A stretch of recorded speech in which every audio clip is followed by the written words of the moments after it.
We all have faced this. It's out there. Very interesting. Match my vibe. Oh, I'm getting a good feeling about this year. Perfection is out the door for 2025. It's feeling kind of scary. If you've been here and watched Kid Diaries, you know embracing quirkiness. I find that so hard. Welcome back. We are back on the ground of my art. I haven't wished you all a happy new year yet. Happy new year. Welcome back to the second episode of 2025. Get my glasses. In this video, we are going to talk about the ins and outs of 2025. Yes. While I do a drawing, I got this new watercolor set as a gift from my brother. He went to Japan recently and it was really sweet. So I thought, why not unbox it and try it out? I also am going to try it out on my journal, which isn't 100 GSM paper, so just bear with me. We're gonna start with the ends of 2025. I was journaling the other day when I wrote these down, so I have a bit of a list as well. The first in for 2025 for me is a clean space and like staying more organized. I love a list, I love a plan, I love staying organized. However, sometimes like in the last year, my room's been so messy and it's such a reflection of my mind. And I know that there are going to be days when that happens, but what I'm going to prioritize is like cleaning it up quickly. And the other day I organized my wardrobe. It took me 4 days, I kid you not. And I'm like, why is this taking me so long? And I realized it takes me a second to like reset my life. And my wardrobe is something I felt like I've been procrastinating for so long. So coming into this year, clean space, more organized, and if it gets messy, we don't wait like a month before we clean it up. The next one is a really fun one. I want to prioritize doing fun hobbies this year and not necessarily to make anything out of them, just because I am excited to try something new, simply for that reason. And I felt this need because the last year I felt like there was so much of me creating with like a bit of pressure, because I had committed to like being more consistent, and I think I need to start creating just for fun, and that's what I've started to do. And even the drawing that I'm doing today, it isn't exactly in my comfort zone to use pen and watercolor paper, but you know what, we're gonna go for it, because why not? We are experimenting, and me even sharing this journey of like making this drawing that I am not even proud of, remotely proud of, is a reflection that I'm committed to doing this. The third one is more analog work. I love when I'm able to put more time into doing more like hands and using my hands, and like just digital is fun, but I think I achieve another like way of relaxation, and my eyes also get a rest because I have a full-time job. So this really helps me to take a break from that as well and reduces my screen time. Which brings me to my next point, which is more living and just having so much fun.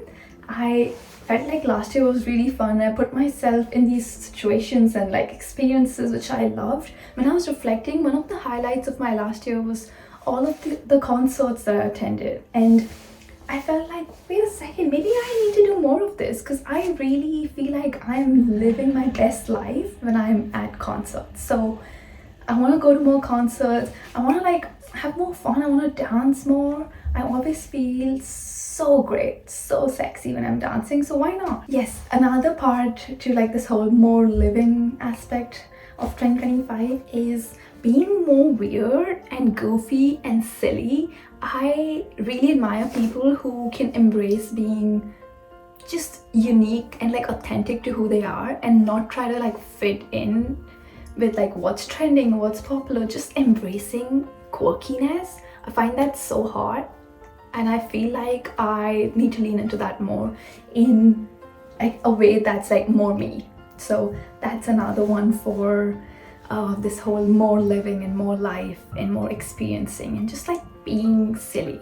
I love being silly. I want to be more silly this year.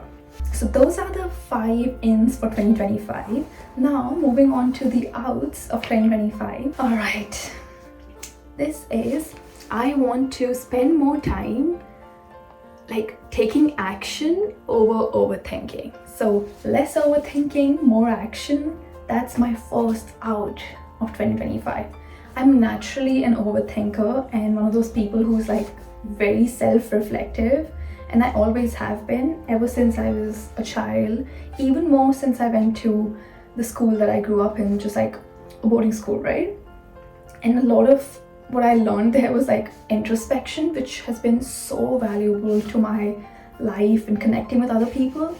But I think I took it a step too far, so I need to like take a step back and not think so much about everything. So that's my first out for 2025. The second one is, if you've been here and watched Kid Diaries, you know perfection. I'm done. I don't need to be perfect. I want to make weird art. I want to make stupid art. Like, I want to make art in the way that I did when I was a child. Oh my gosh, I just saw a cat. Okay, sorry, got distracted. So I want to make art in the way that I did when I was young. Like, just being so like random in the flow and just doing what my heart called me to do without trying to like make it pretty or make it I don't need stuff to make sense. It's okay. There can be times when I'm creating just, you know what, I take that back. I want there to be times when I'm creating just because it's fun, and we'll see where it takes us. So perfection, out the door. This one, I'm saying it now, but it's probably my most challenging one that I need to prioritize the most in like letting go of for 2025. And not just with art, but also with life, with exercise. I think I spent so much of last year being like, oh wait, I need to go to the gym, but I need to dress up. I need to like make my hair look a certain way. I need to wear a gym outfit. My camera got cut. But where were we? We're talking about imperfection, not just with art, but with exercise as well. Right, so I have realized that a big part of last year was me second guessing if I should go to the gym because I don't have enough time before work starts, or I don't have the energy to like dress up today and get out of the house. So what I've realized, and I've tried this over the break a little and consistently daily this entire first week, and it's really working out for me. And I was like talking to my friend about this when I was in Queenstown, and she mentioned this as well, that instead of being so perfect about our workout and our exercise as well, just like wear your loose t-shirt that you slept in, wake up, put on your shorts, do whatever, and just like get to the yoga mat. Or sometimes I even like play a 10-minute evening stretch, and it's literally like next to my bed, and I'll do that. I'll follow the video, and it feels great because I would rather prioritize movement daily than wait for feeling like it's the perfect time because I'm in the mood and all of that. Perfection is out the door for 2025. Now this third one is a very interesting one. I have realized that I thrive when I'm around people that like match my vibe and match my energy, because I can have moments of like being very bubbly and high energy, and I've just been like that like my whole life. And you want to be around people who get you when you're in that zone. And I have realized one out for me for this year is the people that don't get it, and we can just let them do their thing and you can do your thing. Like, you be your bold, energetic, bubbly self. You want to be around people who like either match it or like make you feel like, yeah, you go, live it up. I'm not in that zone, but you do it and I'll match your vibe. Or even they meet you when you're in the energy and like it's like elevated even further. This year we're letting go of misaligned vibes. Now the fourth one that is out for me for 2025 is, we all have faced this in this social media generation at some point, and if you have not, firstly, wow. Secondly, please comment what you've been doing to get over this. And when I say this, I mean doom scrolling. It's out there. It's a lot. I mean, it's tough to not open TikTok or Reels or YouTube Shorts and just, it takes strength, real strength, to not go down that black hole for like 2 hours. I have realized I do not need to do that in 2025. So how I'm approaching this is by deleting the apps, and if I need to upload or like I need to get on there for like kids art circle for my work or something, I will literally download it again and upload. So I don't have the best solution here. I'm trying to figure it out. This is the best way that I have found the boundary, but I'll keep you updated with how we go.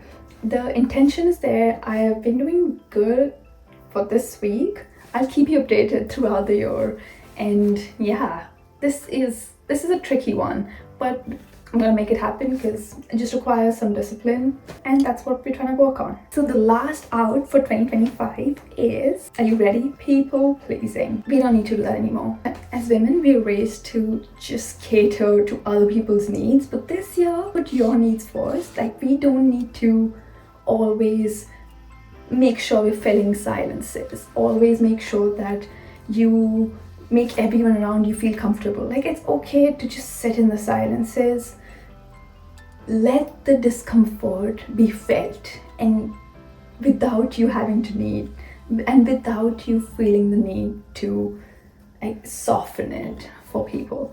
Like, sometimes the best kind of vibes are created with the awkwardness which is still lingering in the room. So let it, like, what's the harm? This year it's time to put our needs first fully, but always remembering that you need to fill your cup before you can fill someone else's cup, and also like enjoying the process. Because how fun is it that you get to take out an hour of your Sunday and just do self-care? How fun is it that you get to go on solo dates and do like cutesy stuff, and like take your sketchbook outside, take your camera, take some pictures, and read a book. Reading is huge. Just putting your needs first in every way. If you do things because you really want to, instead of feeling like you need to, like, you get to. That's a good way to put it. Like, I get to do this. I want to do this, instead of like, oh, I have to do this. I think that's my change in like the way I'm going to approach even my vocabulary when it comes to like my needs. And I think that's about it. What a start to the year. I think this year started really like high energy. I'm like, oh, I'm getting a good feeling about this year. And 7 days in, I'm like, whew, all of these goals, all of this like vision board that I've built, it is like, it's big stuff. And if I really want all of it and I'm manifesting all of these changes, it's gonna have resistance and it's going to be challenging. So prepared to lean into the challenging. And I'm gonna be honest with you, it's feeling kind of scary, and good kind of scary. I would rather be scared than be bored. So that's something. Tell me what your ins and outs for 2025 are. I am so interested to know. I wonder like what people are trying to take in and let go of their life, and maybe I'll be inspired to do the same. So share it in the comments, and if you stay till the end of this video, put a, I think I have some. I've been gymming a bit. I've also, total like side note, I've been one of my goals is to do the splits this year, and I have a few other like gym goals, and I'm excited. I think gym is finally gonna be fun for me, instead of just like, oh, I have to. I get to. And we shall end this video on that. Thank you so much for watching.